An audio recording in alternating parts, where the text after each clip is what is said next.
In today's video, what I decided to do is hire 3 different Fiverr coaches to see how good they truly are, or are they a complete scam? And well, you'll be surprised at what I found out. So my end goal here is to also see how well they critique gameplay and give advice. Are they just going to be nitpicking stuff that really doesn't matter? Or are they going to be valid and give me some good criticism that's going to help me get better at the game? And should you guys buy coaching? So the very first thing I need to do is, of course, get a game ready for these guys to critique.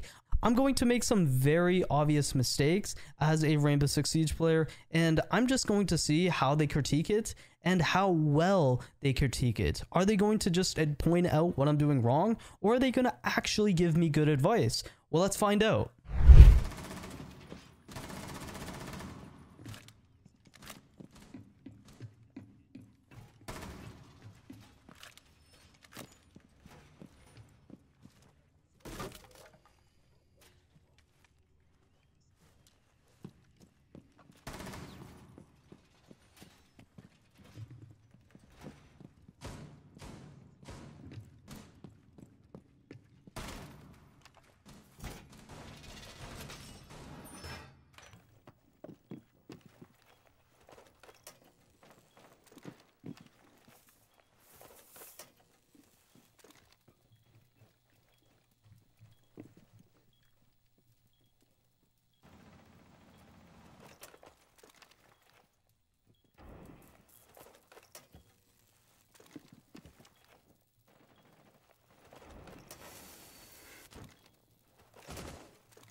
One thermite down. They're gonna go highway window.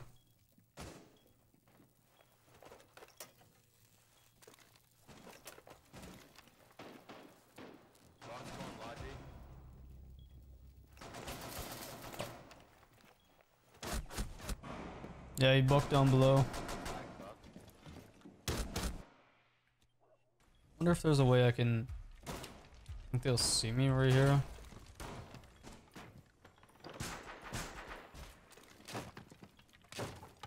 I'm gonna do that to hope they don't see me. See if I can just bandit trick this. I mean, Cade trick it. Gotta watch for any grenades.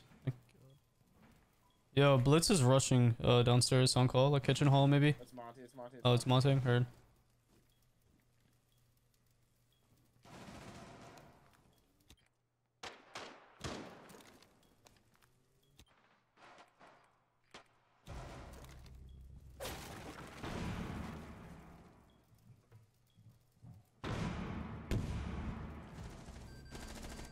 Coming on main, can somebody come help? Trying to thermite the wall.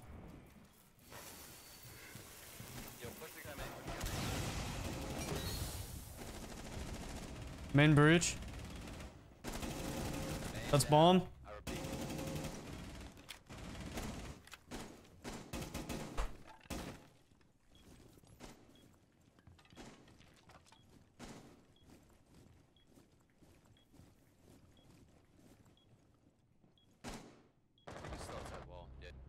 Is he repelled?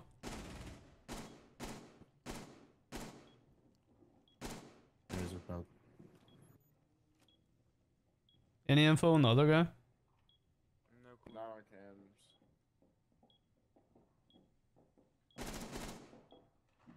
Repelling up. Going highway? On roof?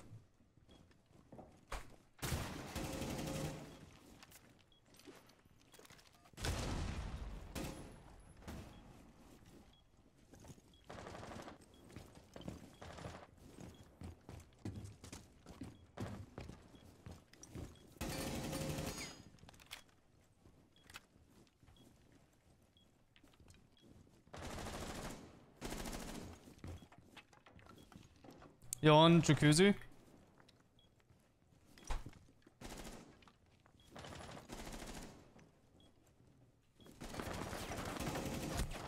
Yeah, jacuzzi.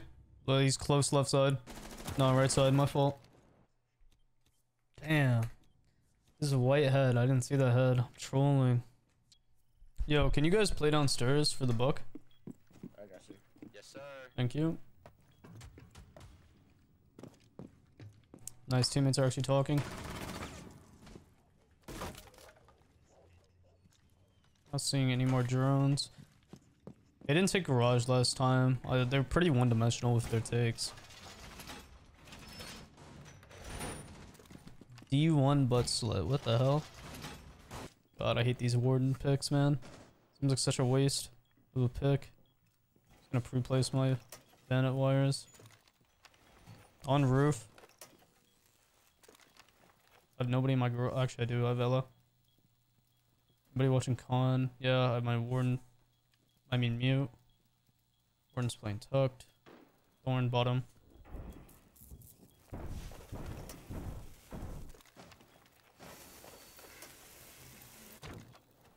Got one hard breach device and one thermite.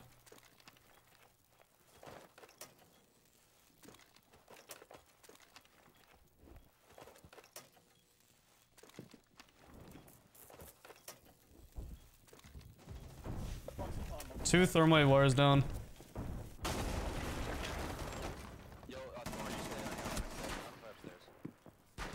Oh, Montang tucked left of breach. Damn. That is so irritating, man. Wait, hold on, let me grab this. I can only jump in through the left side Montang hard breach. Monty's in, Monty's in. Yeah, he's on default. Still, he's default now. Swinging wide and then planning default.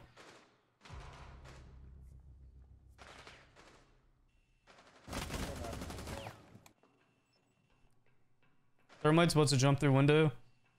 Jumped in. He's on breach. He might be planning tucked breach.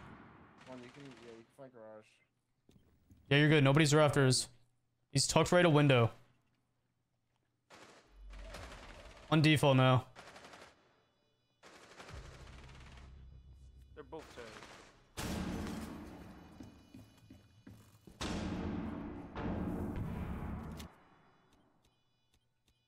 Still on the outer server rack. On B-bomb. And then Montang's red door. He's head holes now. Thatcher watching garage. Good try. But I actually wish I had sledge, but meant to man sledge, so it's good.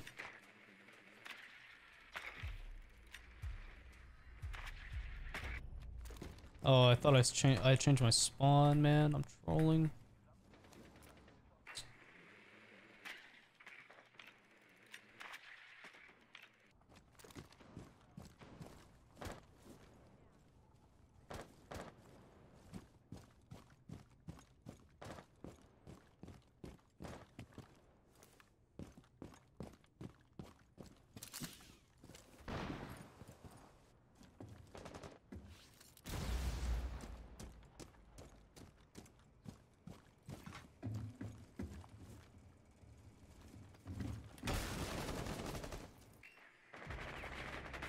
Yo, two people on breach. I'm gonna concuss.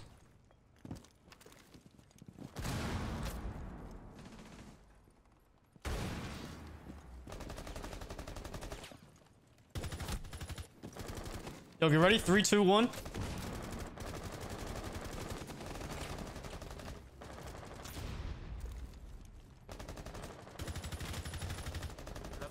Minster's dead.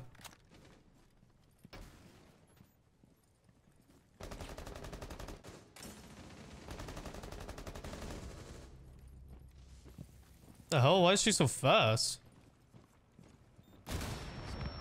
You cheating? She's Let's move con. How was she? I got a short hole. You can plant.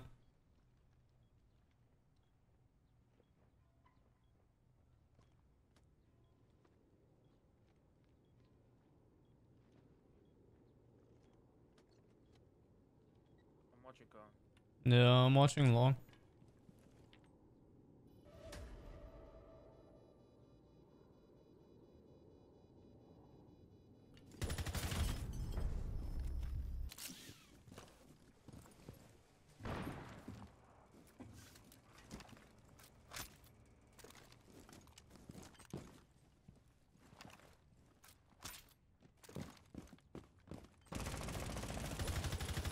Is he bandit tricking? He is, but there's also a 12 round. Alright.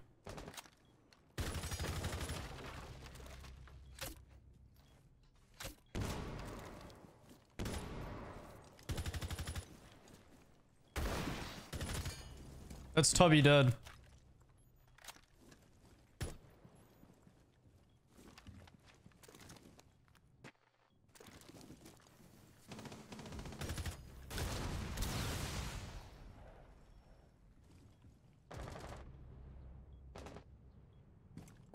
No, that was Raptors dead. Okay, do you guys have any cams?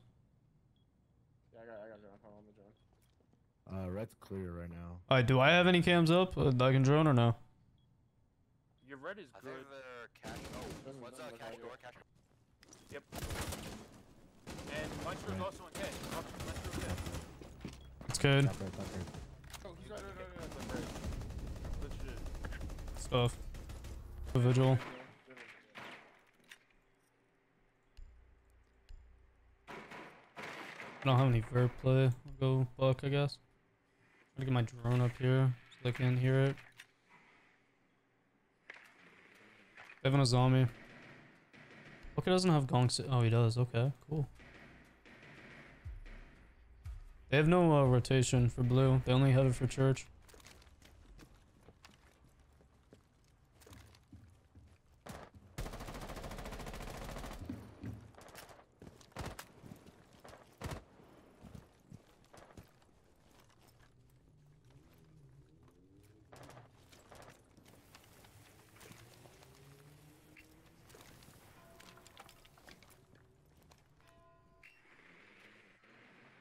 I don't see any EDDs. Bar. Okay. There's nothing on kitchen hatch. Nobody's in kitchen. Vigils are on, vigils are on. I hear him. Hold on. I'm taking kitchen. I think he's in garage. Yeah, we don't really need to go fight this guy or track him down. We just need to get the hatch. Make vert. Alright. Yeah, he might be. I'm gonna just put this. Yeah, he could be anywhere. Can one of you guys just hold the kitchen hallway while I make vert? Hold on, watch. This is on me. This is on me. I'm in dirt, by the way. Okay, just hold that while we take vert. There's a Maestro again.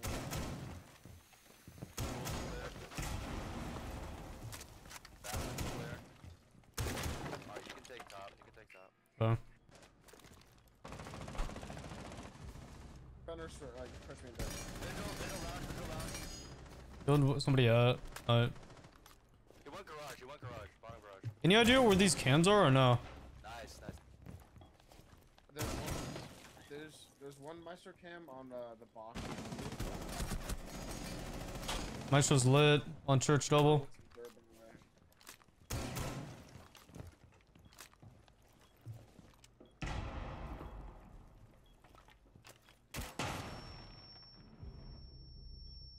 He's on church.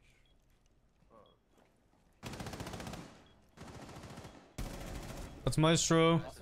Last one killed me dirt. I don't know where he is now. I'm gonna rotate over to you. We can drop Plenty of time. Okay, hold on. Let me drone then. You can drop moto. Yeah, hold up. I have 2 drones. Give me a second.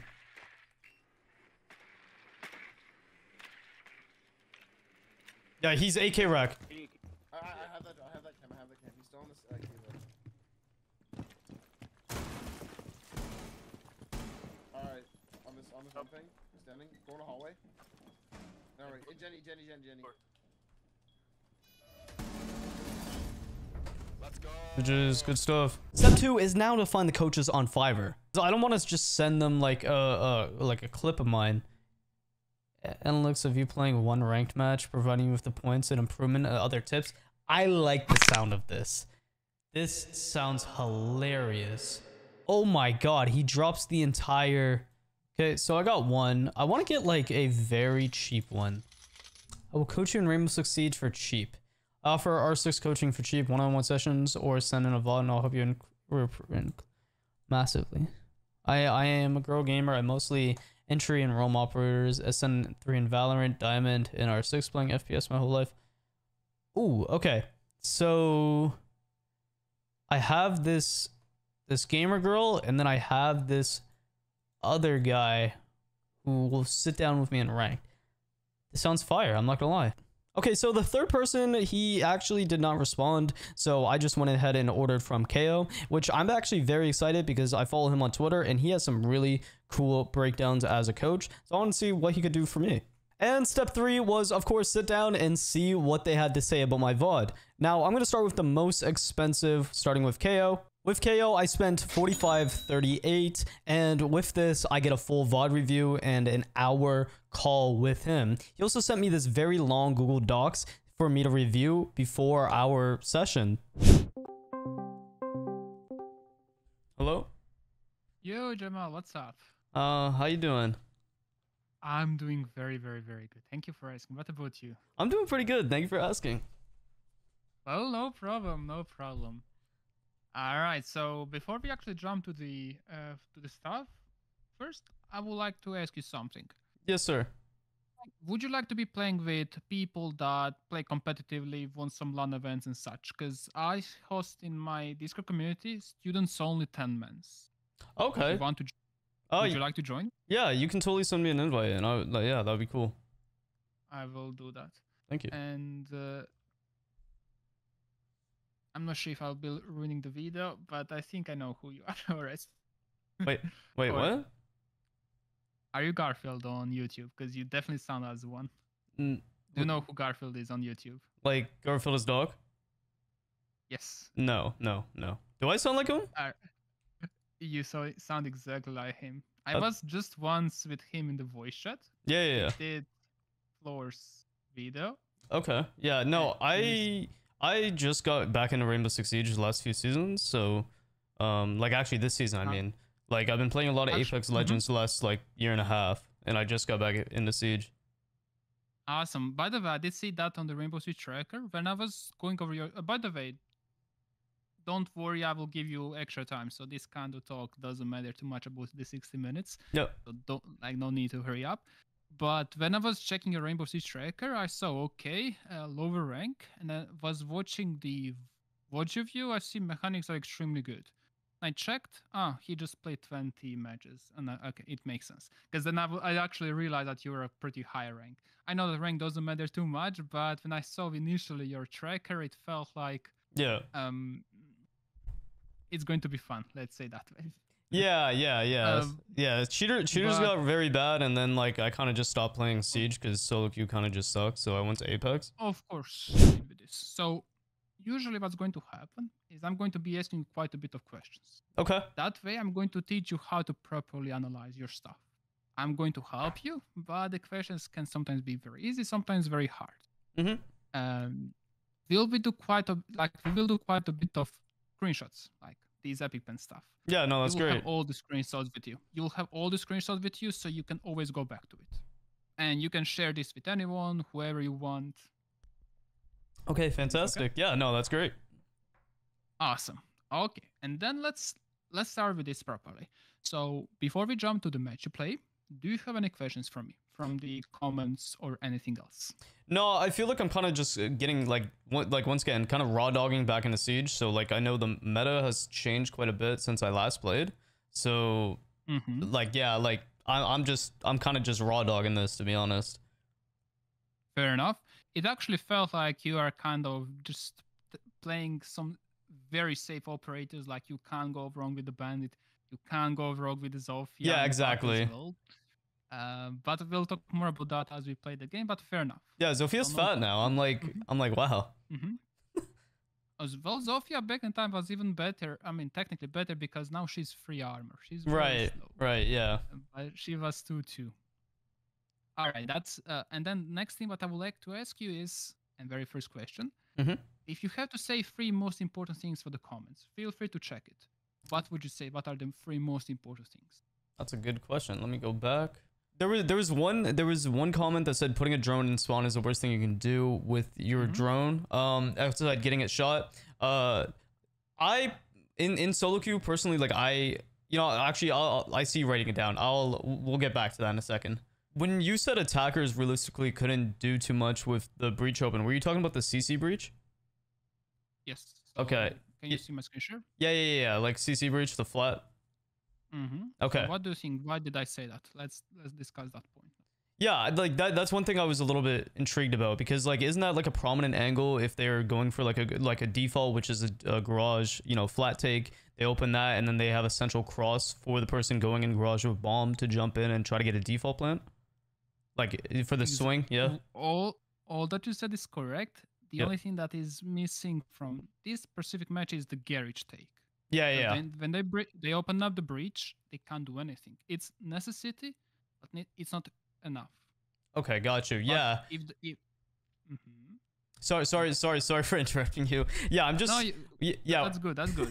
When I used to play, I was so used to like people pushing garage like G1 and G2, and then you'd usually have somebody in rafters, but for some reason like that wasn't even a thing. So like if I would have known that, I wouldn't even played Bandit.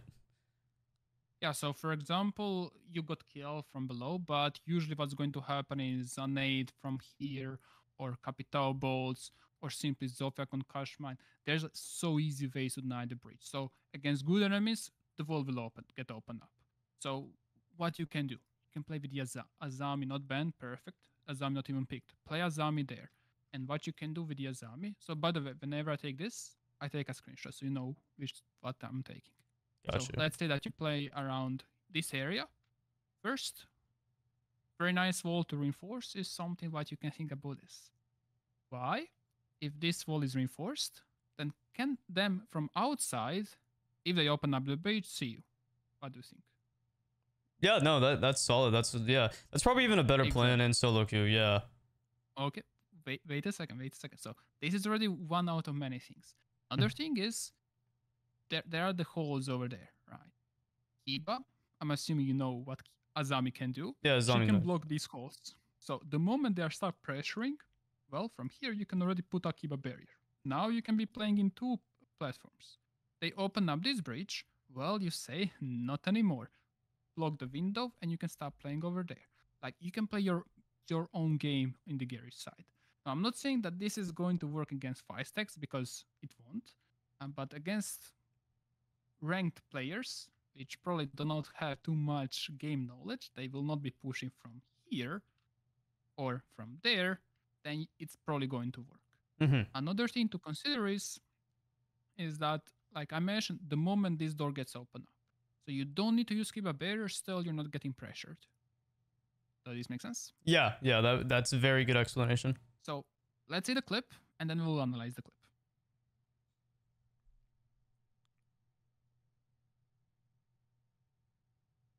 All right, so very small clip, but now imagine that you are you're a Vamai, and instead of Vamai, you're playing a Zami. This will happen a lot of times. Even like you can see, this is professional players, so this happens in the Pro League, therefore it's going to happen to you. How to deal with this stuff? Actively think about drones. So let's say they open up the breach. You most likely will check the breach, what's there. At the same time, maybe a drone will get over here and just wait for you to appear. So the moment you lose the focus, this is the moment that what if a drone somewhere came in? In other words, every maybe 10 to 15 seconds, if nothing is happening, just check 360 if there is a drone nearby. A lot of times, by the way, does it make sense? Yeah, no, that makes a lot of sense.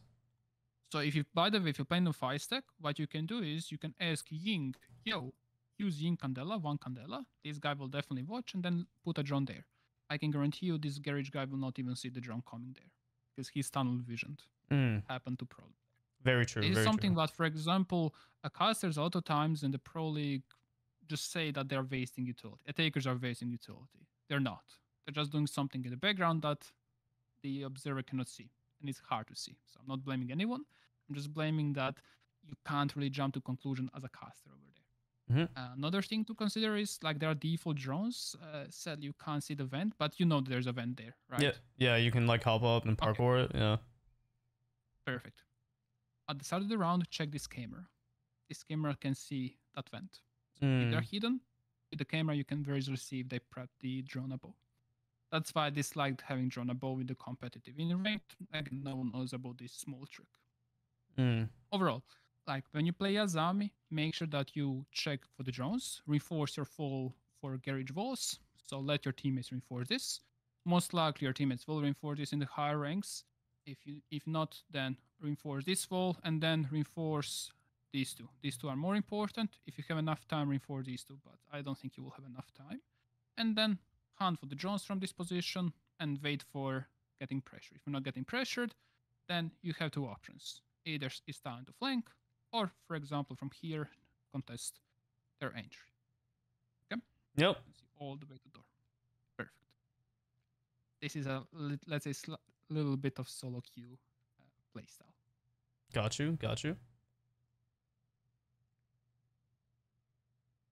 Okay, so we talked about the breach. So okay, is there anything else? Because so far we talked about little. You mentioned drone putting on the spawn. We'll talk about that. Okay. We mentioned the CC breach, and let's think about one more thing that maybe is very important to discuss out of the comments or in the comments. Yeah, so I saw that you mentioned why not push main stairs. I think it was on like round 4. Mm-hmm. You were here and pushing me. Yeah, it was Jacuzzi because I thought like they might need me on breach, but I realized they had a Thatcher, and then I noticed they had a Clash. If that's the round I'm thinking about. And the primary reason I didn't push like the main staircase is because I didn't know if they had a cav, to be honest. I don't know if I just tunnel vision, didn't check the operators, or I just didn't use my drone in the pro phase. But yeah, like I was just more or less worried about like kind of solo pushing, especially. I don't know if you can tell, my mechanics felt very shaky. It's been quite a long time since I played Siege, so I wasn't too confident in this game. If anything, your mechanics are actually pretty solid. Oh, I appreciate that. No worries. The only thing that you're doing, we'll talk about this situation, is that when you're holding the angle, hold the angle. The moment you're moving left, right, Yep. a drone being over there will hear that. And for example, if drone is there, like on the top of the stairs, you're moving left, right, this person will tell one corner. Got you. But if you hold the angle, they will clear this angle and try to push there. And this is a free kill, right? But the moment you start moving left, right, I feel like it's kind of like I don't want to hold the angles. I feel that. But instead, we actually want to hold the angles if we are playing in this position.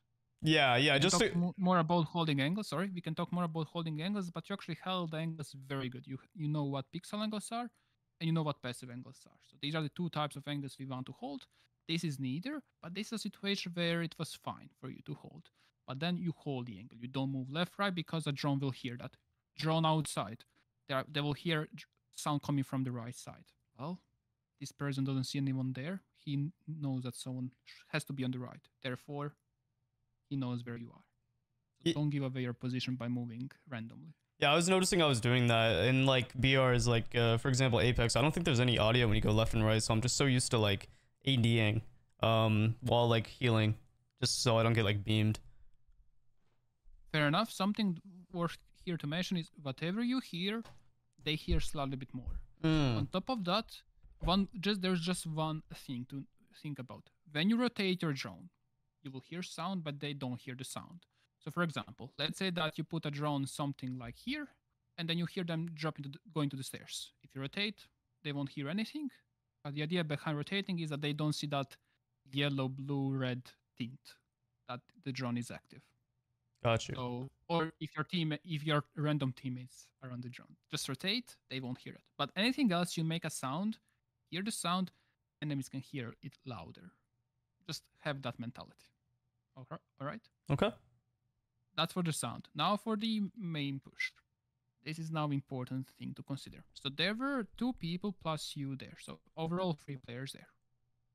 You as team didn't have any proper map control. Your teammates somehow managed to push over there. But okay, that's something that generally will not happen. So these are kind of the rounds where we don't think we played perfect because we know actually enemy fucked up a lot of more. And I mentioned why. For example, that KSL played way too aggressive. If Clash was standing still, Clash playing passively, there's nothing you can do. Would you agree with me? Yeah. But KSL pushed, you kill him, and then now Clash is exposed, and that's a free round. But only that mattered is KSL played awful. This will happen all the way to champions, so I'm saying this one for example, if you want to play competitive. If you want to play competitive, then these boys will actually know how to play behind the Clash. But in ranked, people will just pick everything. So that's something to import. Now, with having said this, let's say that you are here 100 times. Like 100 times. It's a free versus Clash and Castle situation. Maybe someone even there. How many times do you expect to win this situation? I would say like 40%. Okay, that's actually a big number. All right. What about if you're starting to push from the strip? with the drone and everything. Probably like a good 70%, I would say. Okay, so this is what I wanted to hear, a bigger number, so 70%. So yes, it's not 100%. Yes, there could be a roamer, but there's a bigger chance that I will win if I do something. If I'm having two dudes over there, I don't need to be there. I can, if I'm afraid of mechanics or Caveira, open up the hatch. For that reason, think about Ace bringing with a sub-breach. You can make a sub-breach, open up the hatch, and now Castle has to worry about two angles. Now the issue is, did they open up this hole? If they did, first open up this window, so basically deny most of the stuff. Can't see this, but it's going to be at least slightly bit more consistent if you want to drop down that at least no one is there, someone might be there. And then you can double up with your teammates. Does this make sense? Yeah. But do something, like you don't need to have 3 people on the balcony outside. Yeah, you don't want to be a sitting duck just waiting. Actually, most of the times what's going to happen is you open up the breach and you fully rotate. Yeah, okay. Because the thing is, they are afraid of that breach, but they don't know if someone is there. And if no one is there, someone can just simply drop in and start push. So that means they have to use defender for no reason, for something that we like to call ghost pressure. And that's kind of the key of the taker. Like, open up quite a bit of stuff, and they don't expect what's going to happen. They'll use one guy there. They need to have one guy behind the matches to watch the windows. They need to have one guy watching the hatch. And now you simply crouch push there. And imagine that this is a 3 versus 3.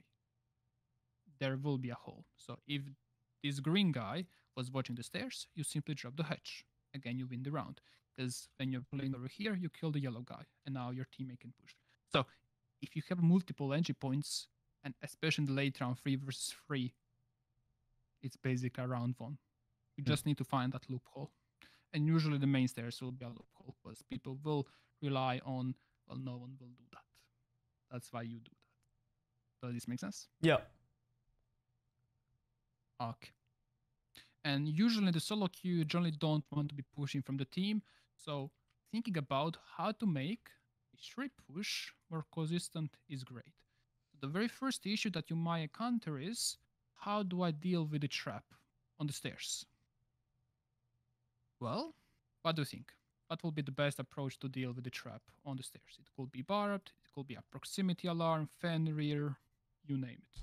Well, depending on like what specific trap, I can bring like utility, whether that's, you know, Zophia's impacts, like I don't know, maybe even Brava if it's like a Mel or like a Fenrir. Sledge, like if it's just Barb. Ash, of course. Twitch. Quite a bit of things. What do you think? What could be an issue with Sledge, Ash, and Zofia? But Twitch and Brava don't have that issue. You have to actually like physically be there compared to like Brava or Twitch, yeah. Yeah, so you can do the fuck. Oh, never mind. I'm going to just simply switch the colors. So with these two operators can do immediately. There's a drone hole, right? Drone hole there, immediately destroy with the, for example, floors. If there's a barbed mechanical stuff, floors immediately destroys. After 30 seconds, defenders forget that there is no trap there. And this is where you backstab. So pushing from the other side of your takers is a backstabbing. I might be using this kind of stuff more often. So when you push from the different way from your main team, that's backstabbing. Whereas Zofia, Sledge, and Edge, as you said, you have to have clear line of sight, which means you're basically giving away your location. You're underneath.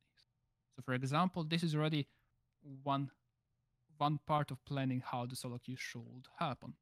Now the next thing what you need to think about is, what could else go wrong? Roamer, right? So how do I roam clear all the stuff alone? Pre-play scams. There you go. Put a drone over on top of the wall. And now with this yellow drone, if someone entered in, you know exactly. If no one entered in, perfect. Awesome. Then another thing to consider is, as you're pushing above, okay, most likely, if they know where you are, going to be iffy. If they don't know where you are, you'll probably get a kill.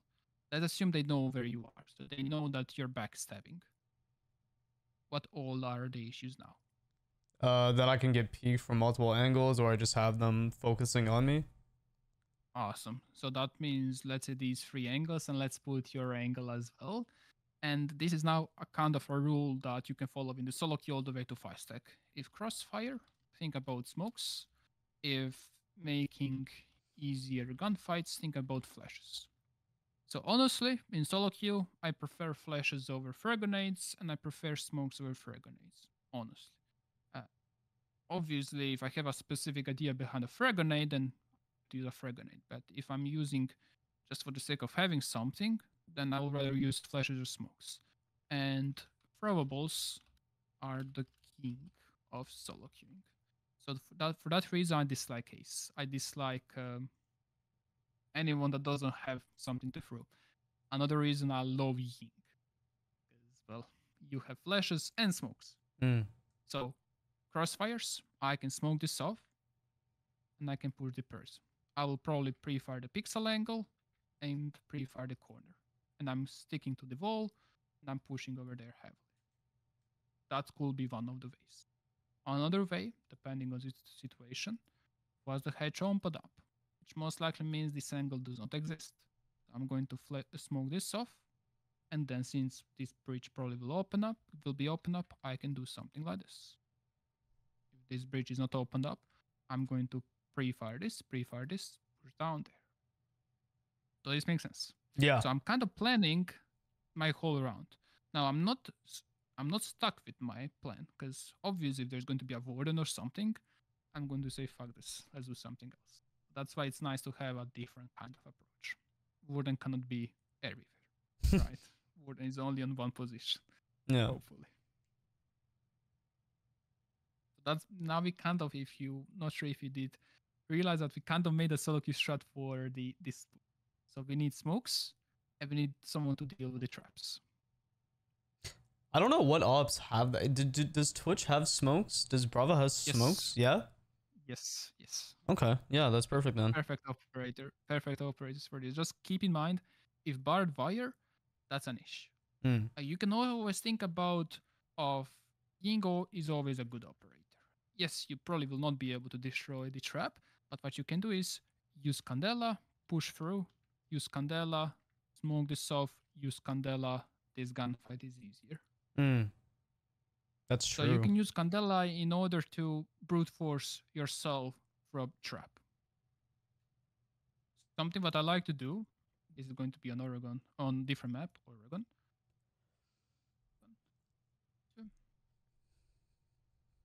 Hidden dorms, I mean, one of the most common objectives. I have two ink shreds. Great if there's a warden, either from here or from there. Let's think about the kids. Not the kids, the attic. I will spawn there. This position will go all the way there. I'm going to prep a drone inside of the T2 because this window, as I'm going to this area, I'm going to open up this window. This window will be open up just because I want to help my teammates pushing bedroom, because my teammates will most likely struggle with pushing this dude. And now imagine being this white dude. This window is open up, you're being pushed from the big bedroom. It's going to be harder. If this was closed, it will be easy. So for that reason, I'm going to open up this, and this is called ghost pressure. So far so good. Any questions? No, that makes sense. Yeah. Awesome. Now moving on, what I will do is wait. Sorry. Sorry. Yes. Well, just to clarify, ghost pressure is just like you're not actually there, but you're giving the illusion that you are. You have the window shut down, so somebody. There you go. Okay. Just making sure. Sorry. And no, don't be sorry. Feel free to ask as much things as possible. Another thing to consider, if you're duo queuing, it will be awesome to have this window open up, but you can't. I mean, you won't be able to use that quickly. So this person now is feeling stuck. I need to run away. So by opening up these two windows, there is a chance, maybe not a big one, in the high ranks, not a big one, but in the, let's say, gold, platinum, elo, a big one, and this person will immediately run away. Just because these two windows were open up, and you don't plan to use them at all. And now imagine if this window gets opened up. This person feels, I'm stuck. And you can open up this window by getting on the bus. You don't need to rappel over there. Let's get to the bus, destroy this window, get there, destroy this window, and start pushing here. if you're playing in a duo or free stack. Is this okay? Yeah. Awesome. All right, now let's go back to our solo queue. Solo queue stuff. Let me just remove. Okay, so that's that. All right, now over here, I need to think about the worst case scenarios, because if best case scenario happens, I will know exactly what to do, because if I know what to do in the worst case, I know what to do in the best case. So the worst case scenario might happen is when I'm pushing inside, is angles over there, and so on inside. So that's a crossfire. Now we know if a crossfire, we need to think about smokes, and I can just prone and smoke this off. This angle is a knight. This is a gunfight. I want to make it easier. Incandela bounce of this wardrobe and push in. When we pushed in, hopefully we get a kill, because I mean he's flashed or he ran away. That means we won the gunfight. He's away. We are here. You can smoke this off, and now you can Candela here. You can Candela bow, and you can get in the kills. Now you're in a very, very strong area. That's one way. And as you can see, this is a super quick push. Why I like super quick pushes? Because of this picture. I'm going to explain now the last part. Usually the last part makes it what I'm trying to say in the last part. So if I get killed doing that healing shot, it was my fault. I did something wrong. I can get better next time I do it. If I get killed in a 2 versus 5 doing that healing shot, well, I wasn't supposed to win it anyway. So yes, I can blame my mechanics, but I really can't blame my strat. Outside of it was too slow. But being too slow is basically don't put yourself in a 2 versus 5 situation. So the idea behind playing solo queue is to see how to make the shot better next time. And that's why we want to do it within 60 to 90 seconds. I believe I mentioned it somewhere. Does this make sense? Yep. Awesome. The other push will be even quicker. So I'm going to be here. Issue is this angle, and this angle. Crossfire, think about smokes. I'm going to smoke this off. Well, this time I'm going to use flashes for the feet level holes and flashes over there. Push in. Sometimes you can even flash through the smoke canister so no one can push for your smoke. Now the question is, what if there's a warden there? That means the warden is not here. That means I do this. Even quicker push. You can obviously over here now open up this window. And one general rule of thumb when it comes to attack solo queue is pair up your push with your teammate's pressure. It can be any pressure. Let's say they're opening up this window, start pushing. It doesn't need to be anywhere. If you know that your teammates are capable of opening up this wall, then wait for that. But if you don't know, don't risk it. Okay? Got you.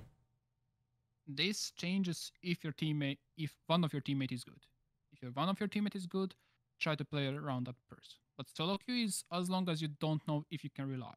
So if in future you will play with a friend, it's not that great, in nice way, then that's a solo queue. But if you're solo queuing and you play with Shaiko, or since you're from NA, you play with Bolo and such, then that's not anymore solo queue. You know that Bolo will be the one that carries. And therefore, you're duo queuing, at least. Usually Bolo plays with his stack, so probably you're 5 stacking. Help them out. Help Bolo. Play Lion. Play Dokebi. Let him frag. Got you. That but makes sense. As long as you don't know what's happening, then make strats that are only dependent on you, because that means you can only blame yourself. The moment you think about my teammates were bad, as the moment I know you had a strat that depends on your random teammates, which is Bandit, which is Ace, which is Buck. Your Buck seems very nice on paper, but my simple question is, what to do if Son is a bow? Yeah, that's personally like I checked to make sure nobody was above, but yeah, that's now, fair. Imagine if someone was a bow, or imagine if someone was in the strip. You definitely will not be playing safe around kitchen. Maybe we'll try to bait it out. Maybe put a drone something like far away so he doesn't see, open up stuff, wait here so he crouch pushes. What if he doesn't? Like, these are like the questions of what if, and if you don't know the answer, that answer means inconsistent. Like, if they do that, I don't know what to do. We want to avoid that. We want to know exactly what to do in each situation. Now, when you make a solo queue strat, for example, like to be pushing in the blue, very similar crossfire, smoke canister, flash. Try to think about, if you want, you can think about it for homework and just shoot me a message. I will let you know my 2 cents. But always think about worst case scenarios. Important thing, if from your experience no one plays in the logi, that's fair answer. But then my question is, if you play vertically, what to do after? After Because the thing is, oh, okay. Were you asking me that? yeah, go Oh, for it. okay. Go for it. Okay. Yeah. So I don't know if like you saw like round 6. I saw how my teammates were pushing, so like that's why I took that kitchen presence. I made all the lines of sight before peeking any of the holes. I cleared the zombie barrier, and then I heard somebody on church double. So after I cleared all those angles, I made sure to I held the angle after I killed the guy in back arsenal. Then I killed the person on church double, and then I think I cleared the zombie barrier, and then I think my teammates started dying. I want to say from like blue, or I honestly don't know where they died. From there, I noticed that it was a 2v2 or 2v1, and then I rotated a drone, and then just rotated from the hatch, and then went down main and doubled up. Oh no, I dropped the church hatch, and then we just went for a safe plant. Yeah, I remember that. Yeah, I was watching all 6 rounds, even if I didn't make the comments on all 6, just because I wanted to check your mechanics, because I didn't put any proper goals for the mechanics. Yeah. Just because I felt like other things are more used. Yeah, 100%. So okay, but overall, then my question is: first, you're asking your random teammates to be able to deal with the other stuff. Because my question is now: do defenders have to peek at your hatch when you open up the hatch? And no. Especially with, like, they had a zombie, so they can just leave me be up there. Perfect. And speak about the Azami. Not sure if you did know about this, but could be very good for solo queue. But if you put a zombie keeper barrier over here, the hatch can't see anymore. Yeah. That's something to keep in mind. Okay, but yeah, overall, so they don't need to peek at you, which means that's inconsistent. What do you do if you push from the main stairs? Again, crossfire. We don't have smokes. We can't push this crossfire. So this is something that you need to think about starting from today or whenever you want. Just think about, are my solo queue strats consistent? It will be the best when, for example, you play a game, had something in mind now from this session, and then you realize, okay, that probably will not work. Don't queue up immediately next match. Pause for 5 minutes and think about what you should have done, and try to do it next time. Just grinding will not help. It's going to help mechanically, and with the mechanics you can get to champion, don't get me wrong. But games and Zvaz, you're just going to make bad habits. You're going to have a brute forcing strat, you don't have utility to brute force. Be brute forced Bard with a utility, Incandelas. But you're going to be dropping the hedge till you start actually killing someone as you're dropping the hedge by proning. But that's not consistent, right? Right. Does this make sense? Yeah, that makes a lot of sense. Awesome. Alright. Do you have any questions so far? Or should we now finally start watching the game? Yeah, one question. So when using like smokes, when you're smoking something out, like we're talking about like the short and long haul, like if I was pushing down bottom main, how, like if I'm gonna smoke, do I smoke close for the feet holes, or do I smoke the person off for the single and double door? So overall, my question is, what will you achieve by going over there? Then you will have another pair of the crossfire. I was just gonna say for the head angles. For the head angles over here. Oh no, on the far right. On the far right there. Yep. Okay, so usually the head level holes will be here, but okay. So you want to get there and then peek. Okay, so I will probably smoke it close. Okay. Just keep in mind that if you can't open up the hatch, then this person or this person will have advantage over you. Do you know why? Because they're safe. They can swing. The hatch, Okay, if the hatch is, correct. if the hatch isn't open. they can that's good that they can swing, but what does swing give them? Free Does frag. swing- Well, why? Uh, because nobody's with me to get a refrag, and I'm kind of just alone with multiple angles. Okay, but why don't you have the advantage in this gunfight? Oh, because they have multiple angles that they can kill me from. Okay, let's assume that there is just one angle. Okay. Assume that it's I I don't have any information. Well, you probably will hear them swinging, so you probably won't be going over here just watching the highlights. You'll probably be worried about that angle, so you'll be having crosshair placement ready. So let me just to make sure. So as you're going over here, you won't be staring at the wall. Like you're going to be staring at the most like angle that someone will be peeking at you, right? So you don't necessarily need the information. You will have crosshair placement ready for this gunfight. Now the question is, why will they still have the advantage if they do? I don't know why. Okay, do you know what peeker's advantage is? Okay, like perspective. Okay, that's something different. So perspective. Perspective advantage. Okay, so what is perspective advantage? Perspective is like, for example, if somebody's at a I want to say farther angle, they'll see more of your body than you see of them. Okay, so that means it goes to you. You, yellow guy, is further. Isn't that correct? Yeah, that's what I'm trying to, yeah. So technically then what you're saying is you have the advantage. Okay, no, I meant like the other way around, like because there are specific angles where the person will like have the better angle to the point where they see your entire body, and then you'll see like a pixel of them, or you'll see their arm because of the way they're leaning. Okay, the way they're leaning, that means they're probably leaning in the wrong side. But let's think about this. So what you said, by the way, at the start is correct. So if you're close to the cover, perspective-wise, that guy on the other side has the advantage over me. So I can't see him, and he can see me. Not too much, like pixel the head, shoulders, knees, toes. It's very small. So over here, this is where YouTubers like to over-exaggerate. It's pixel the head, but this guy further away can see me. In other words, yellow guy has the advantage over the blue guy, perspective-wise. Okay. It's only about the distance between the cover. So distance between cover. So and the yellow guy is further away.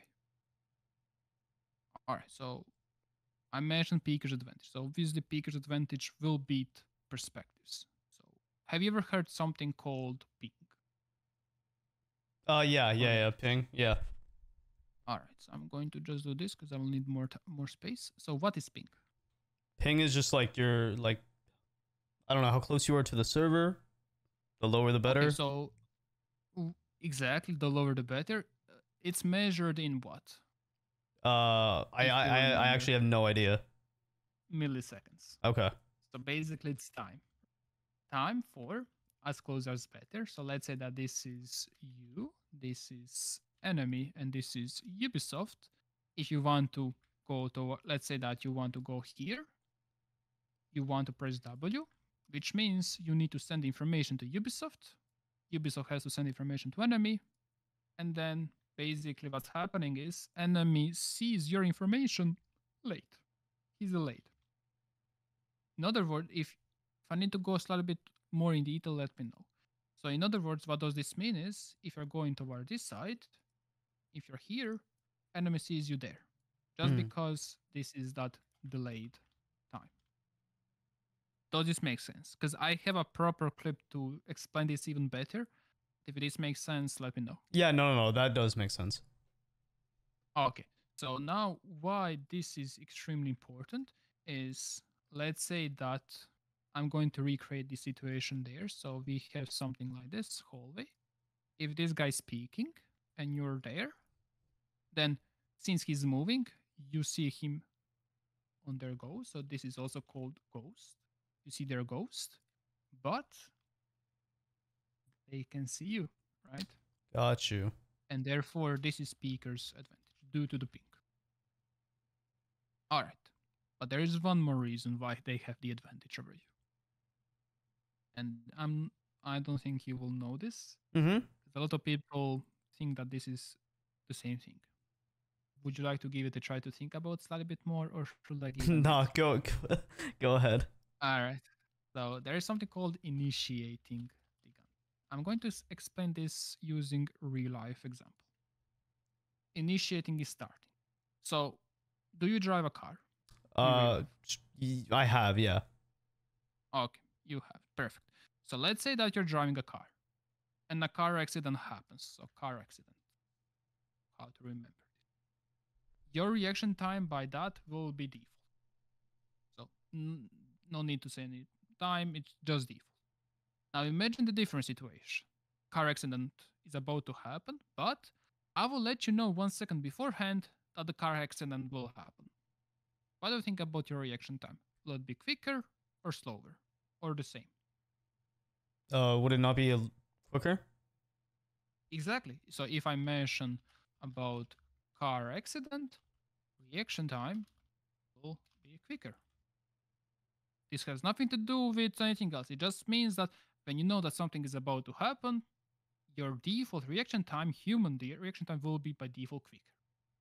Let's use the same idea here. Since this person over there, is deciding when the gunfight starts, he's basically telling to himself, when I press this key, the gunfight will happen. And his reaction time by default will be better than what he measures in human benchmark or wherever you measure your reaction time. So whenever you know that something is about to happen and you can start it, your reaction time will be better. Does this make sense? Yeah, it does. Sorry. Okay, now no worries.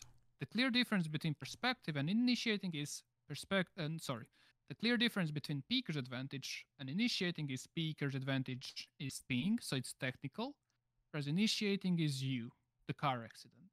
All right? Got you. Will you be able to read through all of this stuff after this voice? Because I kind of made this extremely messy. No, I appreciate it. Yeah, no, that's solid. Awesome. All right.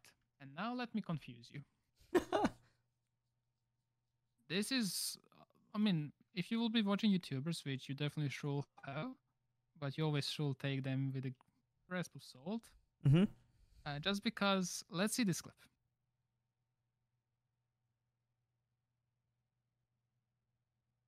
All right. So with having said all this stuff, what do you think? Who had the advantage in this gunfight? The defender. Defender. The defender, no? Exactly. So defender initiates, and he has peeker's advantage if this will be online. This was major, so no peeker's advantage, but he still initiates. All right. Now this is the confusing part. Who is closer to the cover? Am I? Exactly. So perspective-wise, he has the advantage. To be fair, we kind of there's not going to be misconception, but a lot of YouTubers will tell you that you should always keep the distance from the cover. I'm telling you that's wrong. Why? Because of this. Another thing what YouTubers will tell you, swinger gets swung. You can't swing if you're far away from the cover, right? Yeah. So basically, in the same way that I would say, be far, but also swing like that ain't chief.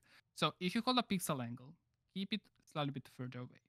But if you want to peek, then if you want to be aggressive, then play in a way that you can swing, play in a way that you can initiate. If you can keep the distance and initiate, go for it. But I don't think there is a situation where you can be far away and on top of that initiate. So for example, if someone is coming here and you are playing in a fontaine, this is far, this is close. I'm going to be playing in the red area because I want to swing. If I'm green, I can't swing till I reach the red. So in Siege, you want to be the one that initiates. So be closer to the cover. Don't stick to the cover. So sticking to the cover you don't need to do that, but you don't need to like be somewhere over there. At that moment you can swing. Okay? Mm-hmm. Last thing is just remember for how much I was visible when I was literally next to the wall. Pixel of the head, shoulders, knees, and toes. Like very small. And now imagine this guy moving very quick. And this is why initiating and peeker's advantage is more important than perspective. It's okay to lose perspective wise, but as long as you have initiating and peeker. All right? Got you. Awesome. Any questions? No, that was a good explanation. Awesome. All right. Maybe we'll definitely watch at least one of the rounds. Yep. Because I will definitely talk about the other goals as well, but that's going to happen after this round. Overall, first and foremost, I love that you're drone hunting.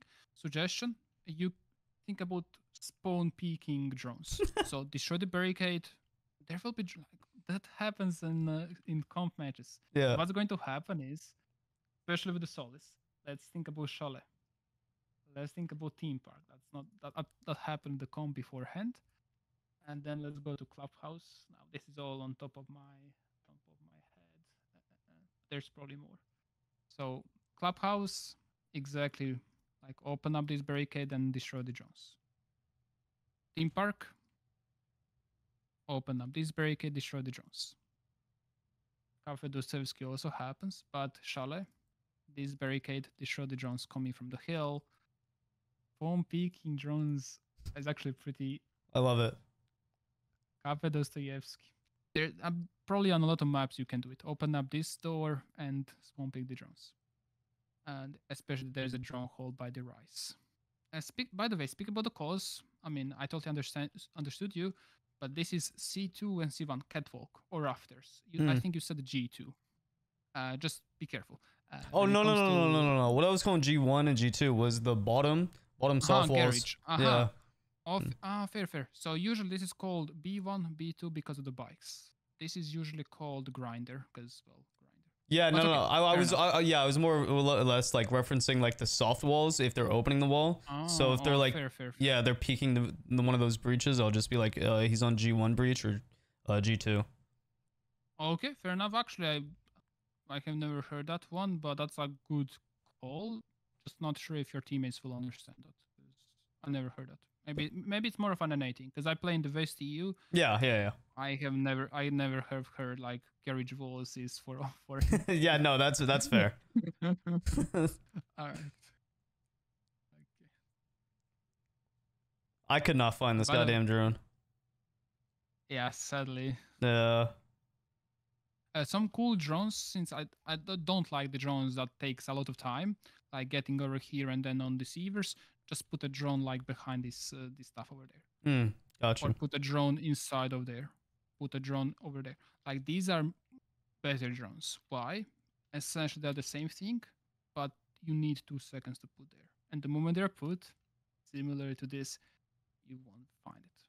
Gotcha. But to put a drone above, I was testing this out because I had a discussion with a T2 on Twitter. He said that you can always put a drone there and receivers, and I was testing it out. It takes around 7 seconds for the defender, any objective, to get in the garage. Which means if defenders are drone hunting, you can't get your drone on the receivers. Like it takes you around 3 seconds to get there, and another 5 seconds to get over here. At that moment, defender is already in the garage side. Overall, when you're putting drones, try to do them as quicker as possible. Don't overcomplicate. Just make it either audio drone or visual drone. That's fine. But audio drones are extremely strong. By audio, I mean if you hear someone, that's basically the same thing as seeing someone. All right. So this is where watching default cameras will be extremely crucial. Just so you know if maybe they're rush pushing or are they actually pushing garage. Another thing that I did mention in the comments is that, you kill 3 drones around the garage, which basically tells you they want to push garage. Not sure if you ever think about drones are coming this way, therefore there's a high possibility someone will be coming from that side. Yeah. If you haven't, awesome. Okay, so around this moment, if you play against good enemies, I will probably back over there because now I'm expecting Zofia concuss, not concuss, impact, double impact, you're dead. I'm expecting someone underneath, or I'm expecting someone from this side to start pushing me. But if I'm here, they're going to waste that utility, and I'm safe. Make sense? Yep. You have enough time to bandit trick the last. The only issue is if he bana or ace, like they can through two at the same time, and that's an issue. But you know there's a thermite, so thermite is super easy to bandit. Yeah, what I'm doing right here is I'm trying to just look around where my teammates are, like to see if anybody's below. I think that person that's in blue, I think he just died. I looked down and I thought he was down there, and I didn't realize he died right there. So I tried to stick the bandit trick. Wait, that was a blitz that was shooting the wires off? I thought that was an IQ. I think it was. I think it's. Is it going to be blitz or buck? I think it's buck. Oh, okay. It felt like it's more than just a pistol. But yeah, overall, don't get yourself killed over here, especially in that 4 versus 5. Now, 4 versus 5, generally want to play more aggressive rather than be on default position. So, for example, okay, you have Thorn there, you have. Actually, your teammates are in a solid position. Just play over there. Play safer then. Because your teammates already like playing risky positions. As your teammates either win or lose. Gotcha. But overall, in the solo queue, you want to be the one that can decide whether the round will be won or lost. So kind of playing in the anchor is usually no for solo queue. All right? Mm-hmm. All right. Let's do at least one of the take rounds then.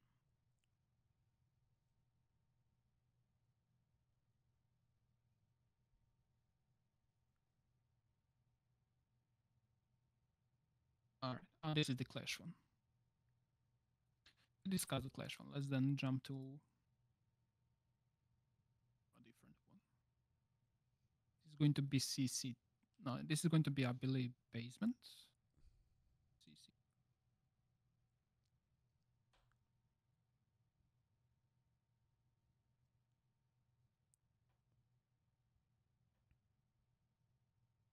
I remember this round. You're going to be vaulting over to kill someone.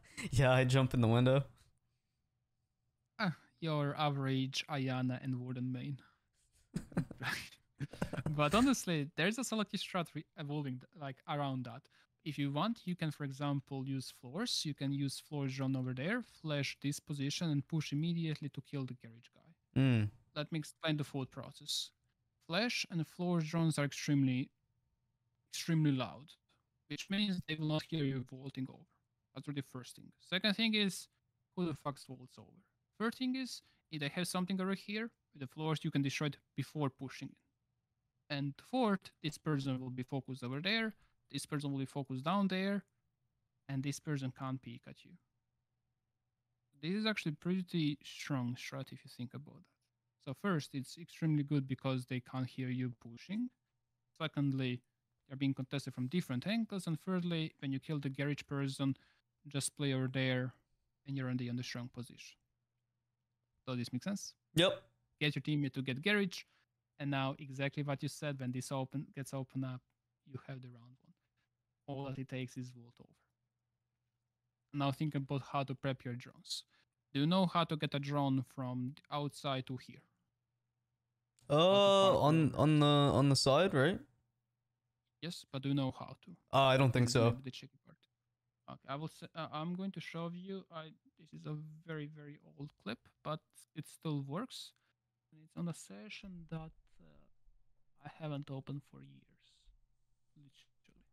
literally. Let's see, Clubhouse 2022.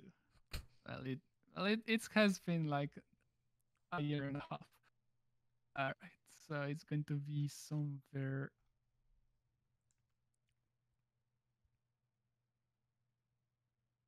Something like this.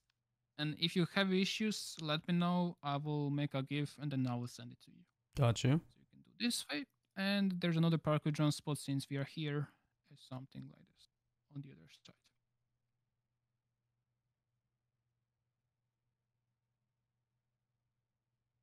And now I want to show you the coolest parkour drones. But now it's very default. There's a drone hole. Let me show you the coolest parkour drones. If this is not the coolest, then I don't know, man. You are watching very good videos. But let's see this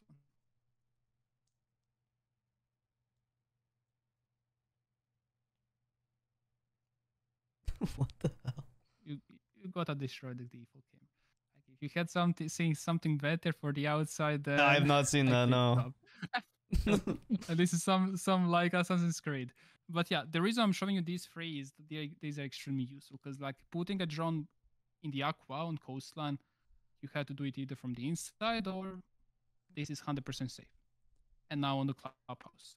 But what I'm thinking about if you want to do this flush push is toop, toop, and that's it. Super quick, may put behind the boxes, and now you know exactly do you even need to flush this the floor. Right? So just to make it full, drone there. Then let's use the floor drone here, flash this, and then push disperse. And this is floors. This is drone. Labeling, so when you watch it back, you know exactly what's happening. But for the other situation, I didn't label. If you forgot, just let me know. Got you. Awesome. All right, let's go back to your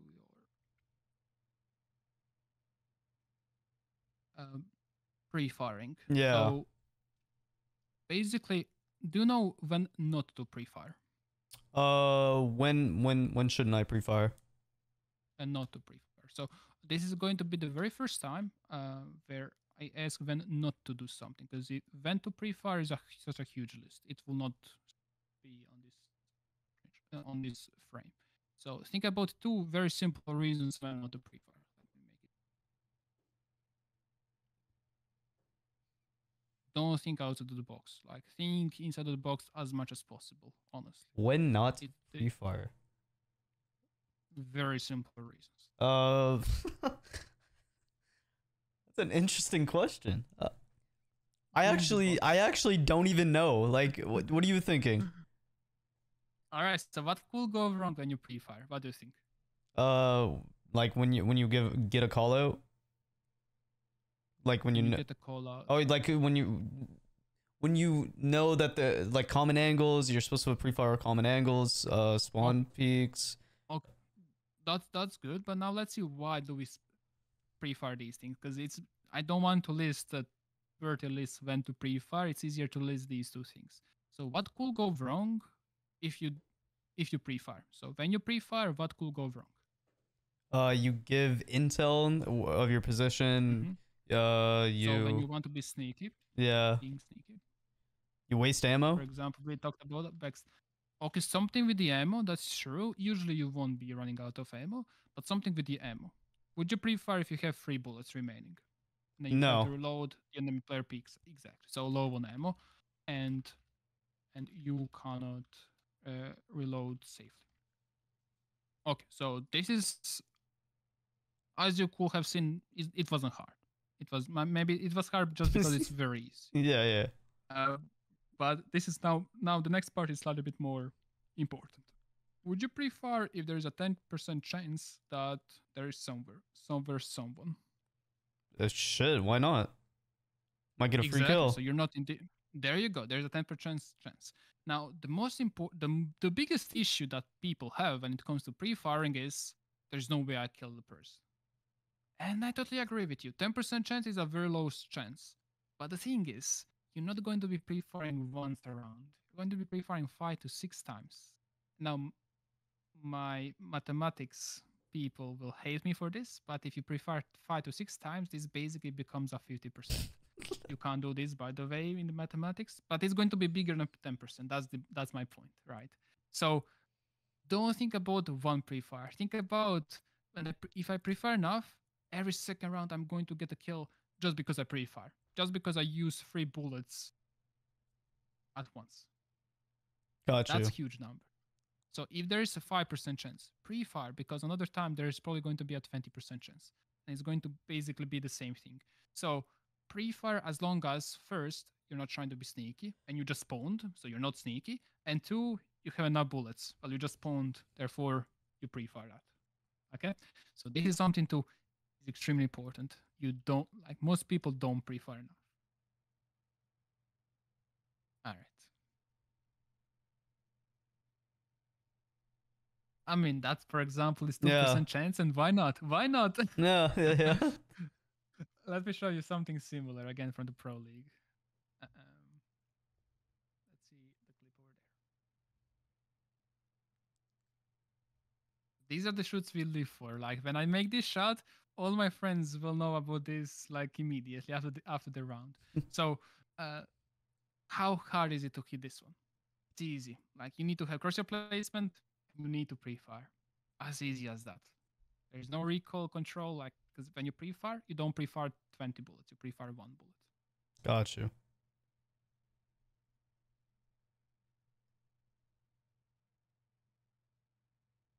So this is where I believe I mentioned I would love if you prep a drone somewhere to assist you. So for example, if you want to check this thing, oh, these are by the way Kiva bears I'm thinking about, but don't do these till you're getting pressure because now she basically wasted 4 Kiva barriers and no one will push her.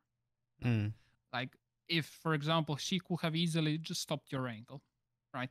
Or stopped this angle so she can be playing aggressively. But now she wasted 4 Kiva barriers for no reason. And that's what I don't want you to do when you play the event. But what I would prefer is if you had a drone either the drone hole or by the garage. That way you can quickly check if someone is there, no one is there, okay, you can continue to push. Or you will see that someone is there, you will also see Maestro, and therefore you will re-evaluate what you want to do. But prep your drone to help you out. Got you. Third way to put a drone is someone flanking me. Put maybe a drone over there, or use this parkour drone spot, put a drone somewhere maybe here. Overall, just help yourself with the drone. If there is Solace can't destroy the drone that is on the other side of the drone hole unless she uses an impact. Honestly, usually this is worth, like using Solace to destroy the drone with the impact, that's worth, but in this situation, not worth because you might get killed. But in the other situations, feel free to use impact to destroy a drone. Okay. That's very oftenly done. I love the pre-fire. And that guy was slow peeking, so we don't want to slow peek. Okay. Small things that I'm seeing right now is what could go wrong in this situation. I'm exposed. I can be swung while throwing the drone out. Exactly. So how do we fix this? Maybe go behind that little AC unit or get cover and just throw down the drone instead of just. There you go. Yeah, and the drone can also get shot midair. That's true, and this is another issue what talk about. And now let's watch a Prolio clip. Do you know who Canadian is? Yeah, old man that died on top white. That's fair enough. This one again, Clubhouse. Let's see Canadian's beautiful drone. What do you think about this? Yeah, it's technically what I just did. Yeah, yeah. So, but there are two things over here: drone economy, the goal, but additionally what you did. So the question is, let's say that you put a drone outside, so you want to drone it properly. The question is, what will you get from that information? Do you really need to know that someone is playing by the cat? You wanted to say something? Oh no. I was about to agree with you. Be like, yeah, it's pretty obvious. Yeah. Like, if you don't know that someone is there, just DM me. I will let you know. Even if I'm not watching you, someone will be by the catwalk. If you attack CC and cash, you don't need to drone for that. If you drone this, I'm expecting that Floors or someone else with the flashes is ready to use that information. Because otherwise, if you're just confirming for the sake of confirming, don't do it. This is another very common misconception or just wrong information from the YouTubers is that if you don't know what to do, drone. That's awful. If you don't know what to do and you drone, then you just lose the drone and you still don't know what to do. If you don't know what to do, then stop and think what you want to do. Because when you want to drone, I want you to have either of these two options. First, peek of that information, so push. So if you drone garage and if you see someone, you either can push, get your teammates to push, or second option is to rotate, say, okay, this is too much for me, I'll do something else. But the moment you stall out, this is the moment you're droning for the sake of droning. You're not droning for the sake of anything else. So getting information is not enough for me. Using the information for a reason is something that I'm looking for. Does this make sense? Yep. So don't default to drone. Defaulting to drone is basically get 10 points and I still don't know what to do. Usually, you don't want to be in a situation that you don't know what to do. This is why we want to plan the round. But it might be slightly bit hard to now plan the round for every single objective, so don't be harsh on yourself if you don't plan the round. Got you. All right.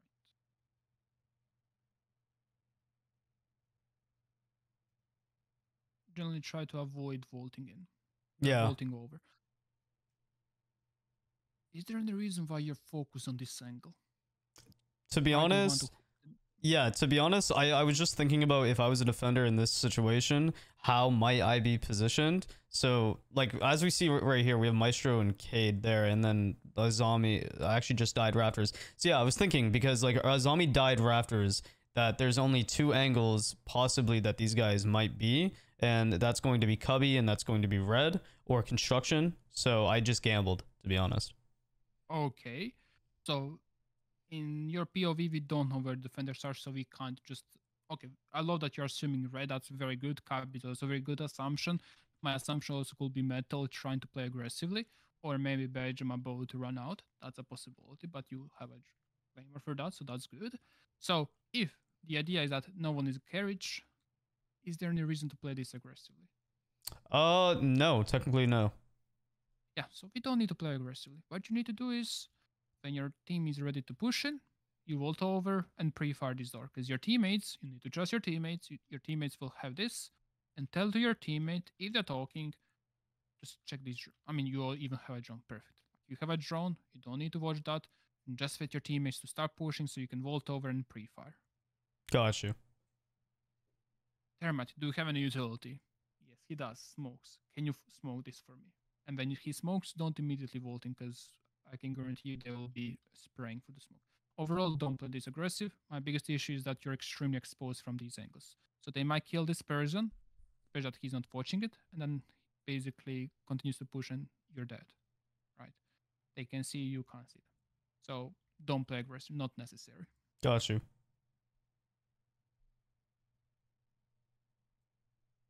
They're droning out, which is very nice.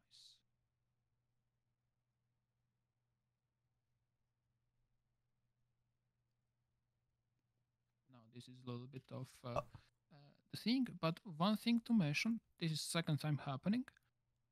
So this is something that I want you to keep in mind, because when I was writing down, I didn't notice, but this is maybe a common issue of you. Super quick to fix.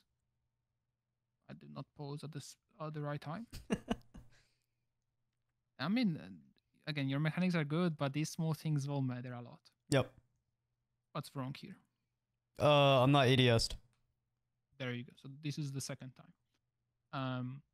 Again, let's laugh about the pro players, but I'm going to compare you with Shaiko. Mm-hmm. Very nice comparison, right? The most mechanical player in the board. So what Shaiko will do is something like, he's not ready for the gunfight. Yes, he's ADS. He's being ADS, but he's not fully ADS. Mm-hmm. Right? So this is not ready. So this is something that you need to think about. Yeah, this is one. And let's watch these two.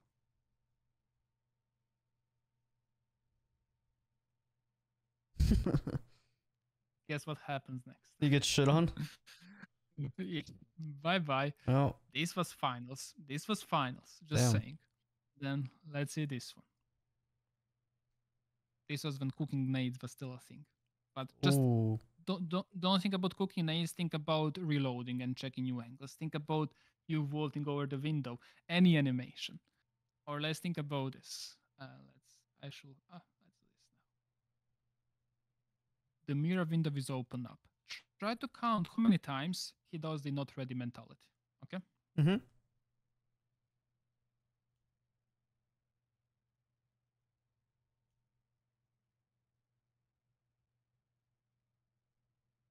Would you like to replay or?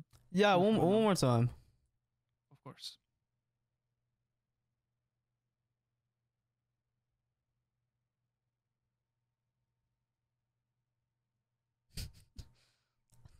I counted 4. How many?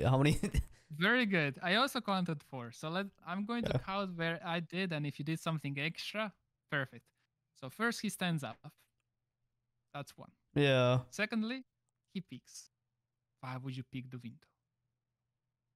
This is what you technically can count, but I'm not counting it. This is the third one, crouches, and then the fourth one. Yep. Yep. These are the four ones. Perfect. So, by the way, the reason I'm showing you these pro clips is not to do something else, but just to normalize making mistakes is okay. The idea behind the watch reviews and everything else when you analyze yourself is not to be perfect, but the idea is to minimize the issues. So if something like this happens, that's a red flag. So if you notice yourself doing four times not ready mentality, that's a red flag.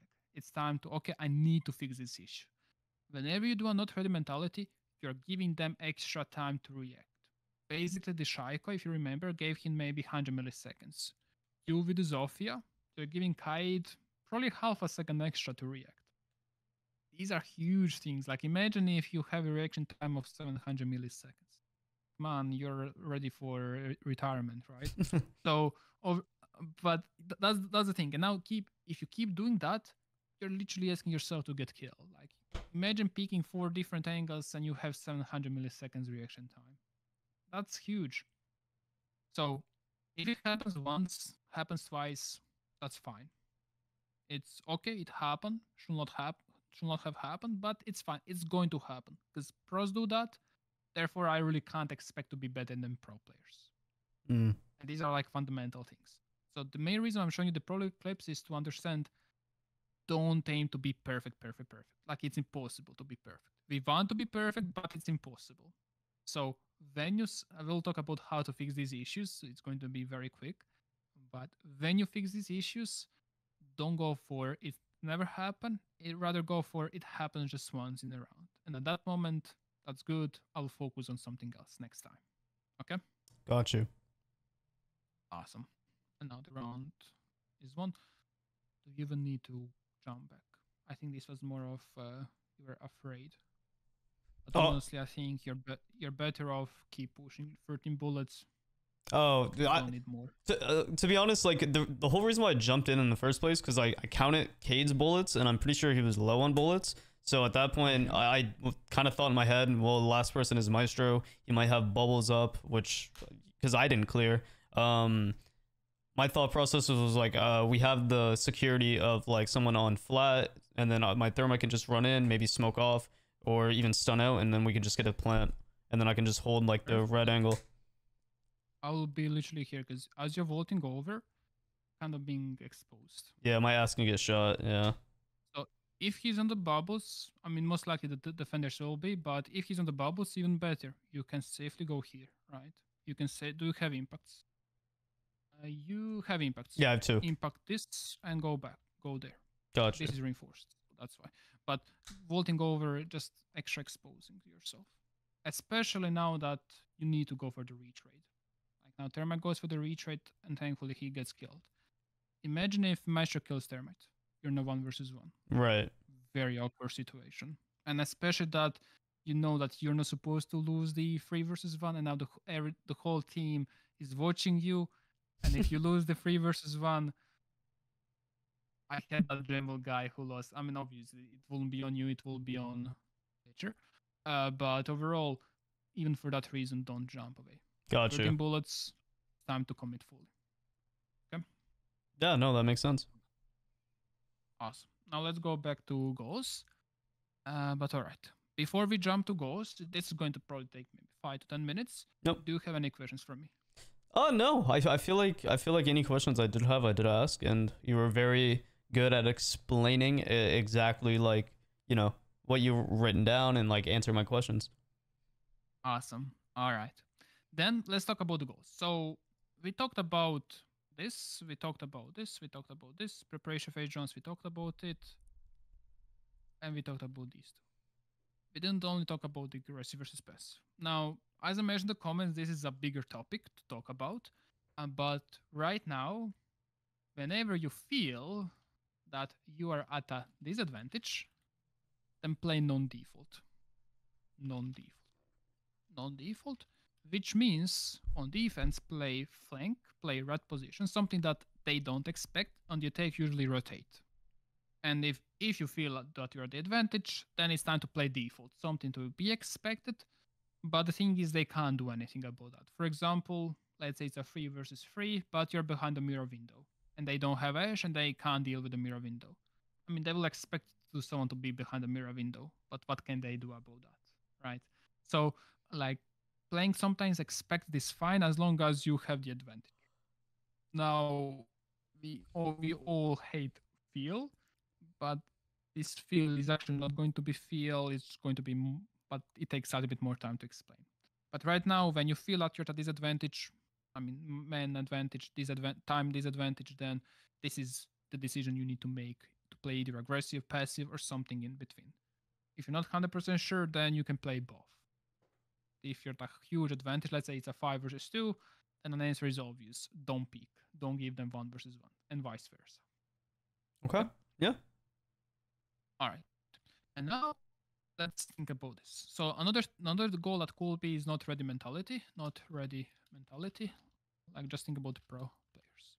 But okay, now how to fix these things? All right. So this, and this sticky notes. So sticky notes are the best to fix bad habits. So for example, not ready mentality is a bad habit. Moving as you're holding the angle is a bad habit. Not being on the cameras at the start is a bad habit. So sticky notes will remember you with the bad habits. Important, keep one sticky note at a time. So even like in the I want to say Challenger League, but Element 2, Element 1 players there, they are kind of saying I have 10 sticky notes on my screen. And I'm just wondering, what's the point of a sticky note if you have 10 of them? Like, the idea behind the sticky note is not to read what's on it, but to remember, this sticky note is red, therefore I know it's about not ready mentality. So I don't want you to read from the sticky note. I want you to remember what's on the sticky note by playing the game. And you can't not see this red sticky note or yellow sticky note. I forgot to ask. Do you know what sticky notes are? Like the yellow tab things that you put on stuff? Exactly. Yeah? Yeah. Okay. Exactly. Perfect. You know. Awesome. One more thing to remember from the sticky note is the perfection. This is the biggest issue that a lot of comp players have. They want to have perfect strats, they want to have perfect, but you need to realize no one is perfect. The strat will not be perfect, and you won't be perfect. Like, no one is perfect. We aim to be perfect, but we need to realize it's impossible. So for that sake, again, remember these 5% not ready mentality clips. When you feel like you did the issue, happy with what you did, just replace a sticky note. All right. Gotcha. This one requires thinking outside of the game. So for example, 2 ways: either when you don't know what to do, open up website called Rainbow Six Calls. Over here you can make strats if you want. I'm going to send you this link. You can make strats, and then that's one way. Or second way is when you play a rank match or whatever, and if you were stuck, if you feel like you were inconsistent, don't queue new rank match, go to the match you play, and then think about what you should have done. And eventually you're going to go through all of the rank maps. Don't quote me on this, but I think if you know 6 most played maps, how to play, you know 50% of the map pool of the games that you will play. Just because only 6 maps are being rotated in the ranked because of the ban system 50% of the time. Okay. Picking operators is something that it's kind of something in between the did not want to do that. Sticky note, picking note is something in between. So over here you need to have a reason why you're picking someone. So don't pick up operator based on primary gun. Think about all of these 3 things. So I mentioned smoke grenades, I mentioned flashbangs. Frag grenades are something slightly bit different but similar. And very big question is, if I already played with the Azami, did I even push Garage? Do I need to play Garage? Like, if they don't play Garage, then maybe I don't need Azami. Maybe I need someone else. All right? Yep. Awesome. Okay, to wrap this up, do you have now any questions? No, that's Yeah, those are some very solid points. Okay, so I finally got the last two people to send me their VOD stuff. They were actually pretty quick as well. So round one, basically she says, I know it's ranked and a lot of teammates won't listen, but just a tip, the new op Turb, Tubby and Bandit make a good duo for tricking walls, especially on club. You have good comms so far and so does your team. Good job getting them the first thermite charge. Also, this might be an old call out, but highway window question mark. Most people call that Sue window. Here's my problem. So this person is from Australia and I'm from North America. A lot of you guys, if you guys don't know what highway window is, it's outside CC window. Correcting someone's call out like that, unless it's obviously very stupid and very like left field, it's a no-go. I think like this person correcting that is silly. This is a very common NA call out. So just know the difference between, you know, NA, EU, etc. When you're bandit tricking and you know there is a person, in this case, it's Blitz for some odd reason. Very random, I agree. Below, I would recommend not putting it down because it's risky and the enemy did not bring a buck there. Just like what I said to KO when he was VOD reviewing me, I specifically told him that I thought that my teammate on red stairs or in blue area, I thought that he was watching it, so I was safe. I try to do that when playing. I try to look around and see what my teammates are doing. But it was just bad timing. But the person is right. You're also correct when you say the enemy team played that well. It's crazy to me to see actual good players in ranked. Might be a region thing though. Yeah, that is something I don't see in NA a lot, especially like on that account. I think my hidden MMR is probably like plat / low diamond. So it's surprising to me to see that. Okay, round two. I like how you explain what you're doing. It does help me understand your thought process a lot more. You seem to already have good knowledge, awareness of what you do and know your mistakes after the round. The barricade you put on Jim is a little silly. Sometimes people put castles on it, which is fine to burn more utility. But if you punch out 2 holes, make sure they're on the top like this. Just makes it so the enemy can't shoot your feet. I did that on purpose just to see if any of these coaches would you know, say anything about that tip. And yeah, if I were to do that, that's correct. The positioning you had when you were standing on the main wall was very risky. I like the reposition in a gym though. If there were on the gym window though, you'd be dead instantly. Possibly just play a bathroom next time and you can use your C4 and trick faster. The me playing bathroom is good. The main reason why though I was cade tricking like so close to the wall is because so I can actually pick it up and throw it back down. So far out of, you know, I'm comparing her to KO who actually sat down. I think that so far she is, I'm not gonna say the worst coach, but probably my least favorite. But we'll see what I get next. You seem to have good crosshair placement as well because you killed the Therm. Good comm still. Again with the highway call out. Haha, I never heard that before. Most people call it Sue. I don't know why that's annoying me. It's all good. Risky jump out and peeking. I get that it's ranked, but you have the kit and you're exposing her to so many angles. You had man advantage as well. That's very true. Very right. See, I wish she just expanded upon that. Like, what could I have done in that 3v2 scenario? Where could I have played that would have been better? Like, as a player that's paying for coaching, you want somebody to be able to tell you, you know, how you could have played a situation a little bit better or what to do next, basically, instead of just telling me, like, it's obvious. I can like a new player can watch that back and be like, I shouldn't have done that, even though I didn't die. There could have been a claymore, there could have been, you know, somebody on the roof doing nothing. So I just wish you would have expanded upon that. Round 3, since you're worried about Buck Below and Thatcher, maybe don't bandit trick and just play to your advantages. You know what they're going to do because they've done it before. So since you don't trust your team enough, maybe play new op if you have them. I definitely didn't. And just delay a wall from below or just play below to counter the Buck and bring a C4. I see Warden is already taken an op phase, but Warden is a good op for C4. Plus they brought Blitz down there. I like how she's talking about counter picking because, you know, they had Blitz before, so Warden would be a good pick. But specifically, if I'm going to pick an operator for like a C4 or whatever, I'm better off, in my opinion, going an operator like Cade or Bandit, because then at least I can place my stuff on the wall and then play down below and contest. And then I have the C4. I doubt they were going to bring a Blitz. I swear to God, that was a random pick. I know your teammates listen to you, though. Rank can be asked for teammates. Good to know your teammates listen to you. Yeah, that's fair. I like how you know when your teammate, where your teammates are playing. It's a good skill to have. You did a good job tricking. Something I see a lot. Something I see a lot so far with you is your brain works fast, but too fast. If that makes sense. I have ADHD. So yeah, that's a good way to explain it. Sometimes you just have to slow down and think what would be the best to do there, especially with positioning. It's a great skill to have, but jumping through rafters window wasn't the best play there. Going red would have been. No. So I rotated through the window, which was stupid because the breach was open. A better rotation would have been behind the server rack, because I don't think the CC window was open. Going red, trying to sprint red, I'm going to die because of course there's going to be somebody else besides Montang.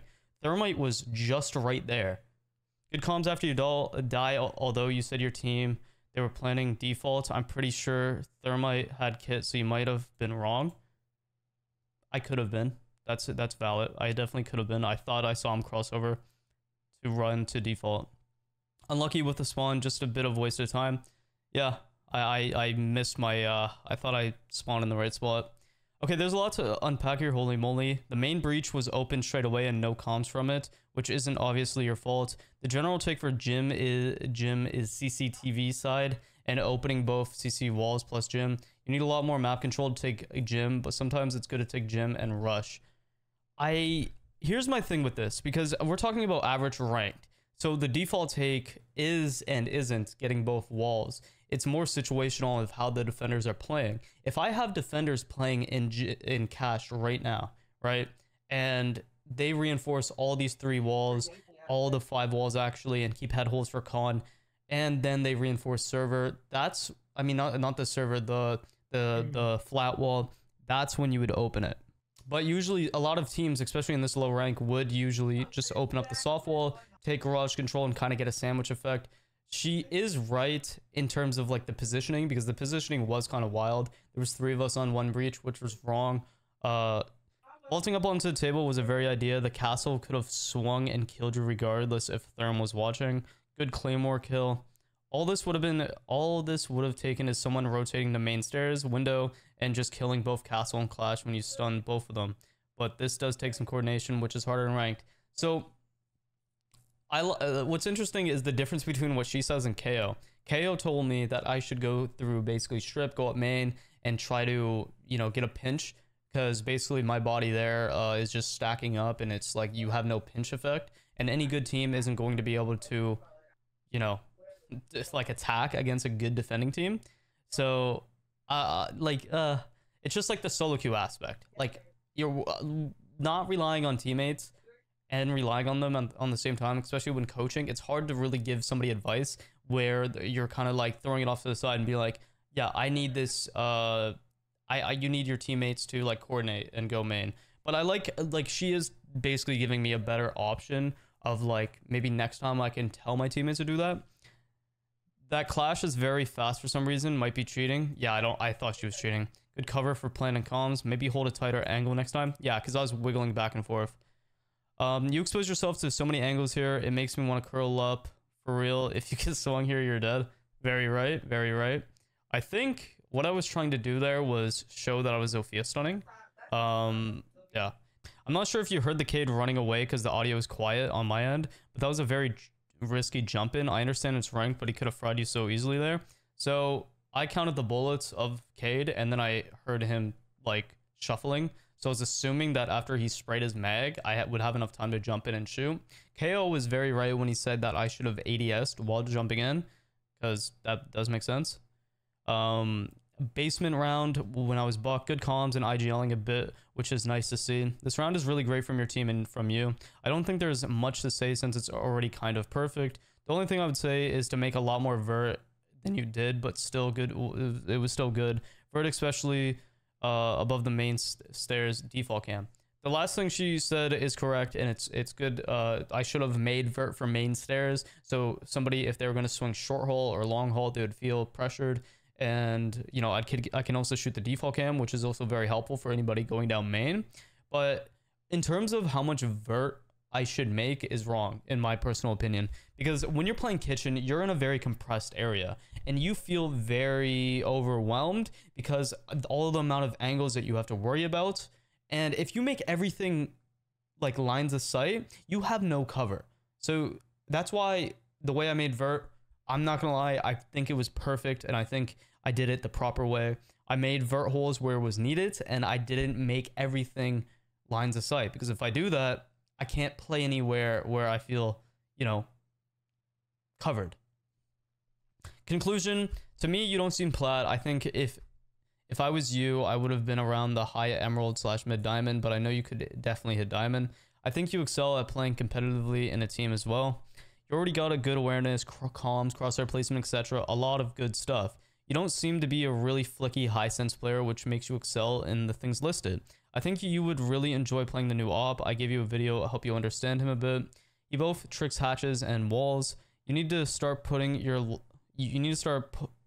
I'm assuming you need to start playing your life above tricking. You put yourself in tricky positions but end up dying. Positioning, for example, on defense, you put yourself in awkward positions that the attackers can easily pick apart so easily. Thinking too fast / slow is something. If you have any further questions, let me know. You seem like a great player already, and no one is perfect, but just there are some few mistakes you make that jeopardize your survival rate in a round, and why I think you have a little bit of learning to do. I hope this helped. Okay, so I think generally people, if they got this, if a player paid for this coaching, I don't think it's bad. I think it's good. I like that she broke down each round. That I just wish she kind of furthermore like broke it down a little bit. Like give me example of where I should position myself better. Like she did that for one round when I was on bathroom. Back into, you know, she told me go back in a bathroom, and then you know I'm safe there. But I don't know. I feel like there was just a lack of like the positioning awareness. Like if I were a player that was actually looking for coaching, I would want to know like where should I position myself, and specifically why. If I'm making a mistake, how can I fix it? What should I do? How should I position myself a little better? Like right here, you expose yourself to so many angles, which is valid. How should I go ahead and stun this? Or whatever the hell I was doing here. Like, what do I need to do? But overall, like for a player, I think they could, you know, work well off of this. I feel like some of these tips are a little bit, you know, a little bit wrong. Like the buck vertical play, correcting the highway call out. Like that is very default in North America. I feel like that might have slipped her mind, which is totally valid. Yeah, I would give her a good 7 out of 10 if I were to rate this on a scale of, you know, actually, yeah, 7 out of 10. So next I have this long Google Doc sheet, which seems like it's actually really beefy. Round 1, in the preparation phase on the defensive side, it's important to get every piece of your utility. Basically, what he's trying to tell me is just the basic, you know, expectations of a defender. This round, you were bandit with C4, which is almost no sight setup at all. Just your 4 bandit charges, which you use later to trick. You don't even place them, so you don't even have to place them all down. That makes you a perfect player to reinforce this prep phase. This will help out your teams. It's just very obvious stuff. So try to reinforce more in specific prep phase when you have a lot more, when you don't have a lot of setup for your own utility. Lastly, going for drones in the prep phase is good. If you waste some of your time chasing them down, this is definitely not a waste as long as you succeed in destroying them. Drones are the attacker's lifeline. The less drones attackers have, the higher chances you have of winning. That being said, you weren't really able to locate some drones, specifically the ones in lower garage under the stairs. Try to listen more carefully and go around the sound of the drones that are quite loud. I would recommend looking back in the prep phase once, and you'll realize that the drone was incredibly loud. See, I feel like that specific comment is more situational, because like when you're in the heat of the moment and you're looking at the time and you're like, damn, there's like 10-15 seconds left, it's kind of hard to just be like, you know, it was incredibly loud. And no shit, it was incredibly loud. I was looking around. I thought it was on the rafters. I thought it was at the top, but then I knew I had to get back, try to reinforce bottom garage because nobody else was doing it.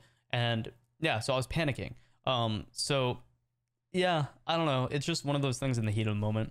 In the action phase, you start off very strong by bandit tricking. Good job. I love how he says good job. The way you died was definitely avoidable, although I don't blame you too much. The buck timed opening the floor perfectly with thermite opening the wall, maybe on accident.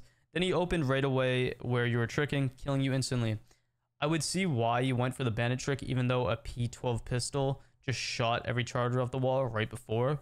I would have just thought it was IQ, judging by the fact. Overall, an unfortunate death. Technically, it wasn't like unlucky. I just should have not done it, but it was a good catch on his behalf to, you know, tell me that. Like, if I did get the second thermite, I think we win the round there, and that's, yeah. The preparation phase starts off something somewhat similar. You start by running down the stairs, but then end up going back shortly after. The barricade you place on the gym door and then 2-hit on the floor is not a very good barricade. The image below will illustrate why. Feet level is walls, but in this case, barricades are most usable for the player and furthest away from the hole. The further away you are, the further you can look under the barricades. Attackers on the gym window can look further under this barricade than you can. This makes an easy target since you don't have a castle. Okay, so what he's explaining right here is positioning and perspective, which I love. I love talking about perspective and how you're supposed to utilize it and how it's very important in gunfights. So let's see what we have here. We have this gym barricade image where it's showing you if somebody was peeking the bottom left, what they would see, and they were leaning right. So basically what you're seeing is they're going to be able to see my leg, I believe, if I swing too far wide, and I would not be able to see that person because the way I'm positioned, the way I'm leaning, etc. As for the attempt at K-tricking, whenever Thatcher is not banned, K-tricking is very hard. When Thatcher and Thermite, just play it well. Okay. It's important to realize where you could potentially get shot in that current situation. We look at the screenshot below. You can see you're fully exposed to gym window when this isn't actually necessary. If possible, especially on defense, you want to try to only expose yourself to one angle at a time, the angle that you're holding yourself. If you would step back a couple of steps, you would prevent yourself from getting shot from the gym window while being able to hold your current angle in the screenshot below. That would mean walking towards the green circle. So what he's telling me is instead of me holding this gym set angle, push back and go to the rotate hole, basically. Basically, the main reason why he's saying that is because, yeah, there's so many angles that's watching me. If I step back and I can hold the same exact angle except not have to worry about that window. Now, one thing I could say, if I step back and I'm by the rotate, how do I know if anybody's in construction or if anybody jumped in construction? Wouldn't that technically leave me to be exposed at that angle? I do like the fact that he did mention the amount of angles I should try to limit.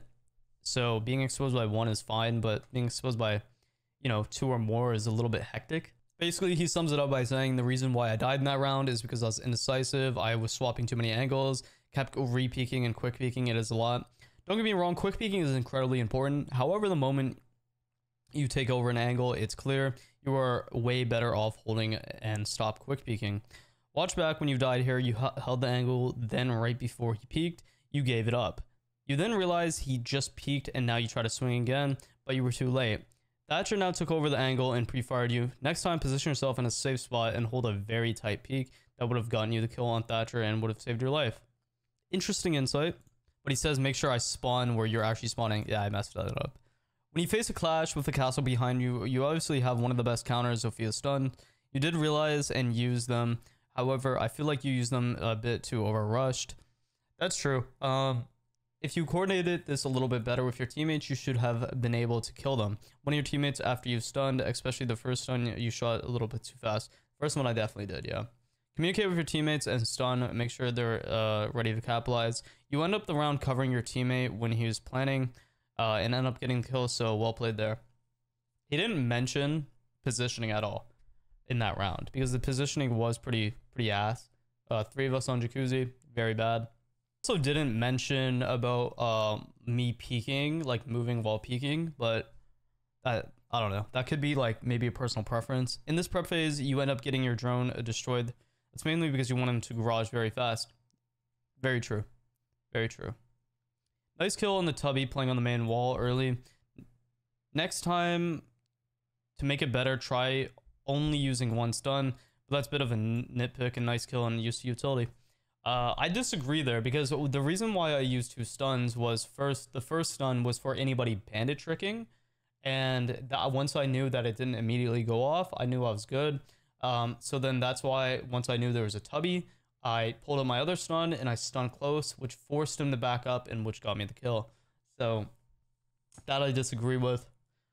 He makes a good point that me throwing it in the building like my drone makes it vulnerable for a couple of seconds, which is very right, because it's sitting still in the middle of the room and you have to hop on it. This ends up getting your drone destroyed and you don't have any intel because you were not on it yet.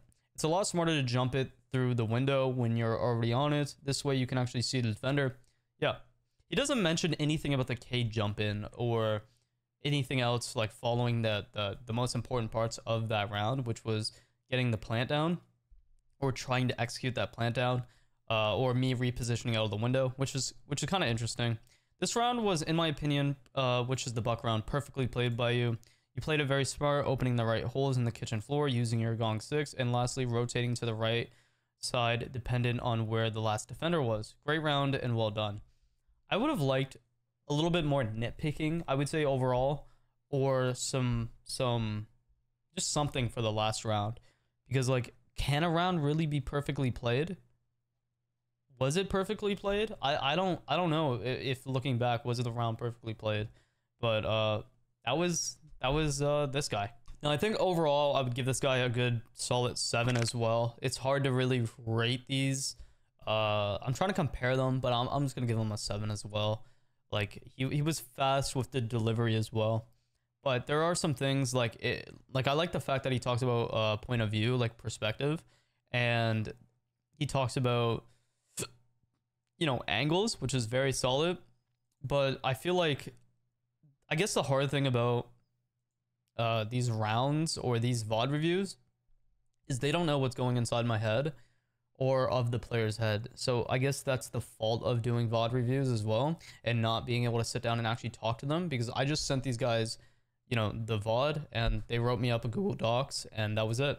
So KO was the most expensive, but I think that if I was to get any of these 3 coaches as a player, I would want the most expensive one, which is only 48 Canadian dollars. That one session taught me so much, and the way he explains it and just goes thoroughly through stuff is very, very well. So comparing a $20, a $28, and a $48, of course, KO comes out on top.